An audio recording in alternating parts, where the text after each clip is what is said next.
Teachers of Restless Ones, hi and welcome. I'm Laura McGahee. This is simply an introductory slideshow just to get you familiar with some of the main principles that will help you be successful in not only learning, but implementing the strategies that I'm going to be sharing in your classroom for enhanced results. The three classes that I'll be referring to during this introduction are focus, motivation, and mood. And I've created these classes to help give teachers like you tools that you can use practically and easily in your classroom to get students more engaged, more excited about learning. This series of classes is designed to invite you as the teacher, leader, or adult carer of children to examine restless behaviors that you notice in your class or in your environment and begin to introduce easy and efficient tools for self-regulation.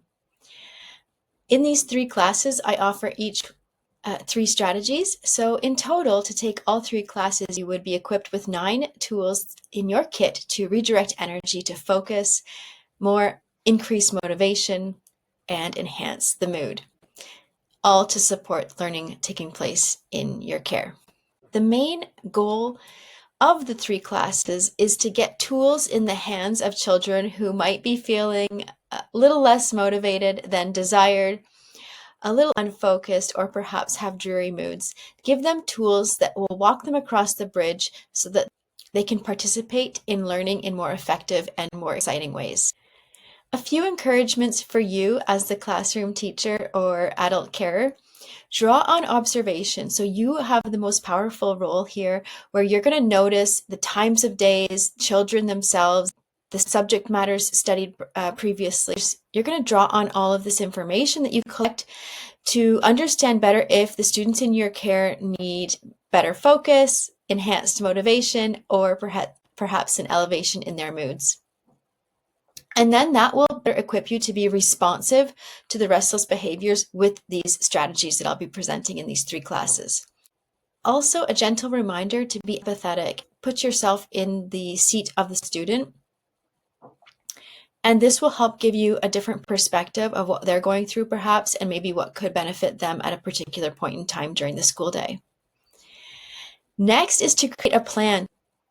To be effective with implementing these strategies is to really choose from the strategies that I present in the particular class of your interest or your students' need, and make a plan as far as when you'll be using them and have it readily available. Practice it yourself so that when it comes time to need the strategy, it's readily available.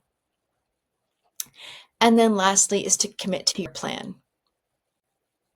Hold yourself accountable and really include the students in on these routines so that together the class can be empowered to use strategies when in times of need. I can't emphasize this enough, the power of repetition. You need to give these strategies time and lots of repetition, because previous patterns of restlessness could be deeply installed and ingrained in your learners by now. So to reinstall new programming, it's going to take some time. Repetition is key for building new habits. New neural circuits are reinforced through this ongoing practice. And over time, the strategy or activity practice becomes routine, a new normal. Take reading, if you will, as a perfect example, especially for a school setting where children arrive, getting familiar with their alphabet and slowly but surely increasing their reading skills as they grow. And it's because this activity is practiced with great repetition daily. And so too is a new strategy of including a self-regulation practice in their day. It's going to have to be through repetition. If you want new behaviors elicited from your students, then practicing repetitively the strategies is essential. In other words, I'm saying persevere. Don't give up. When you don't see the reaction or the response from the students right at the beginning of implementing new strategies, you have to persevere. You have to keep motivated, keep your own mood elevated and light and excited about using these strategies, and persevere. Keep practicing, because it's through that practice that the particular strategy that you practice with your class is going to be a new normal for them. In the three classes, I refer to the vagus nerve. So here I'm going to explain it briefly so that you have an idea of what I'm talking about. As described by Dr. Andrew Huberman, a neuroscientist at Stanford, he says that your vagus nerve is an extensive neural pathway linking your brain and body in both directions. It powerfully regulates your mood, digestion, alertness, and others. You can activate certain vagus nerve pathways to enhance your focus and alertness to improve learning and neural plasticity. It's really essential to also understand that we have innate within each of us this incredible pathway that allows us to regulate ourselves. The three classes that I offer all focus back to this neural pathway and how we can leverage it for good to get better results with engagement in the classroom. And this is the really good news. We all have the power to control our parasympathetic nervous systems for the better, and so do our students.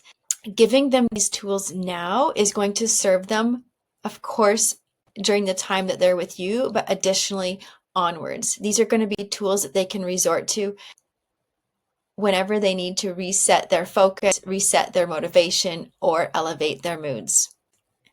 Which tools do your students need most? Tools from the focus class, the motivation class, or tools from the mood class? Once you have these tools in your toolkit, you and the learners in your care will be forever changed for the greater good. You are all set having completed this introductory lesson. Go on and start discovering the strategies that your students need most.